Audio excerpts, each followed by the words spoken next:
Richard Diamond J. Johnson. Or DiamondJHorses. It's Richard. Well, Richard, I want to thank you for joining me today. I know that this is it's a little different for both of us. You bet. Thank you. DiamondJHorses. That's a brand, huh? That was my family's ranch was Diamond J Ranch, and then I decided when I started selling horses, I was going to be DiamondJHorses, and I'm Diamond J Productions, DiamondJHorses, Diamond J Photography, a few things. Was that ranch in California? It was in Murrieta, first in Orange, California, then we moved to Murrieta as more people came into Orange County or Orange Park Acres. We moved to a place called La Cresta, and my family was there for about 25 years. And then you moved into Idaho, and now you're in Utah. Yeah, I was in Idaho and started buying horses and sending them to my dad in California, and we started selling them. Got into it just for fun and ended up being a pretty big business. How many generations are you as a horse dealer? Number 2. So now you're buying and selling horses out of Provo, Utah. In Utah, I do some. It's not as full-time as it once was, but I do still buy and sell horses. You're the photographer for the Jackson Hole Rodeo. Yeah, I had taken horse pictures for years, and then they said, well, why don't you start taking some rodeo pictures for us? And they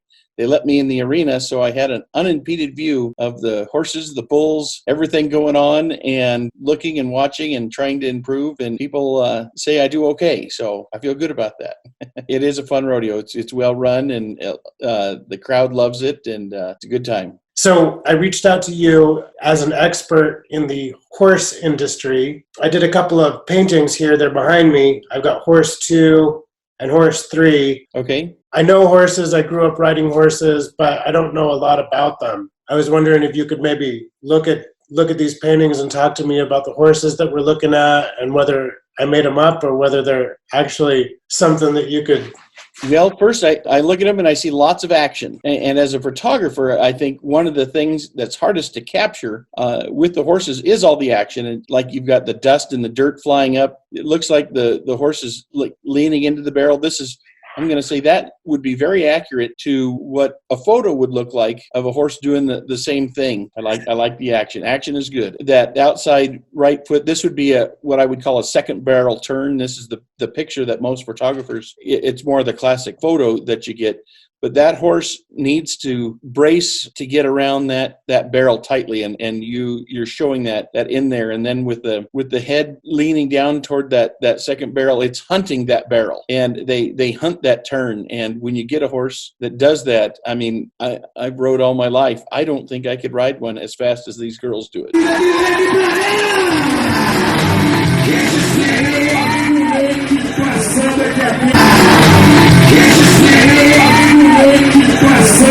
Yeah, you do kind of see more girls doing barrel racing than guys, don't you? You know, in the barrel racing fraternities, you will see lots of guys and girls do it, and I'm going to say they're both very, very competitive. But in the rodeo, not that I'm aware of, you will not see very many guys, and they call it the PRCA, which is the Women's Professional Rodeos Association. So you just said the second barrel turn. The first barrel will be to the right, and then usually photographers will set up on the left barrel. So when they're running, they run to the first barrel to the right, then they run to that second barrel, and they're making a left turn. And it's one of the harder barrels to turn because it's a long turn. And the horses that turn best, like whatever direction they turn best, that's what you want on that second barrel. If they turn better to the right, it would be over on the right-hand side. If they turn better to the left, most horses, they're better in their left lead, like people would be right-handed, and it makes it where they can turn that barrel easier. And then the third barrel is the one out in the distance, the tip of the diamond. Yep. And then you just book it, try to make it home. Oh yeah.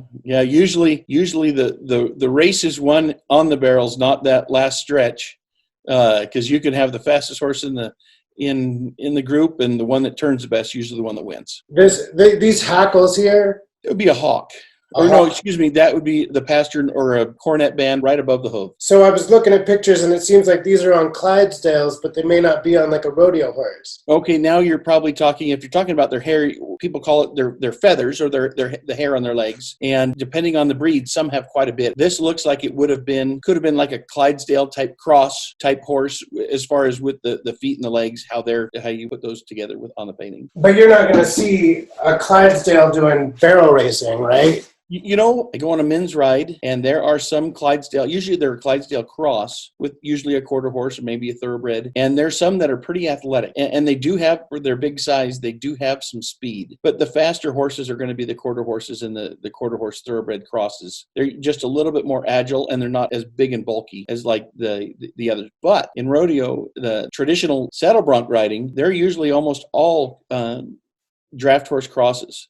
They want something that big, has lots of movement, and strong, so it makes for a good show. Like what they call a Percheron, a Belgian, a Shire with a quarter horse, or a paint horse, or a Mustang. But they're usually big, strong, sturdy horses that once they start bucking, they know our little cowboy selves can't stay on them. I was kind of looking at some, I think that I am going to do like a bucking bronco. I want to do a whole rodeo series. I saw your video of the rodeo clown, Trent Givens. He is quite the character. You know, I use very colorful paintings, and I think that rodeo clowns would be an interesting. Right on. Yes, rodeo clowns in general are very colorful. Trent being definitely colorful. You can quote me on that. Yeah, I will. Well, I've been enjoying your YouTube channel, DiamondJHorses Johnson. Thank you. I appreciate that. I put a variety of everything. Probably one of my favorite videos to make when I got into selling horses was horse videos of people selling their horses, kind of displaying how the horses act with the people, how they go out in the trail and the obstacles, and finding beauty in that. And I always enjoyed that. As far as how the industry went, I think at first you needed to have a good write-up. And this goes back 30, 35 years ago. So if you wrote something up nice, people would call you, and you could sell something locally. Then you had to get a really good picture. So I got into photography saying, okay, I've got to learn how to take good pictures of horses. Well, I've been lucky. I've been on magazine covers now with my horse pictures. Then it got where you had to have a good video. And I did some testing. I went and bought a horse that I really, really liked. And I said, this horse is cool. It fits a lot of different people. And I had a bunch of friends that were photographers and people making videos. And I rented a ranch, and we all went out there and made this cool video, and the horse sold right away. And I said, okay, this market's changed. I need to really gravitate toward more of the production of it. I mean, buying the nice horse first, but the production of making this better, because it makes where you can sell a horse not only in where you live, but anywhere. And that's what happened. I was selling horses all over the country, and most of it because the photography would hook the people, then the video would help close them on the deal. Well, it's a good technique. I like what you're doing, and I hope you keep doing it. Oh, thank you. It's been a lot of fun, that's for sure.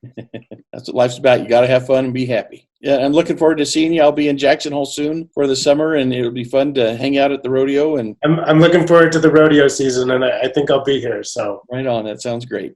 All right. Well, it was nice to meet you. Thank you. Thank you. Thank you. Have a good day. Hey, you bet. Bye.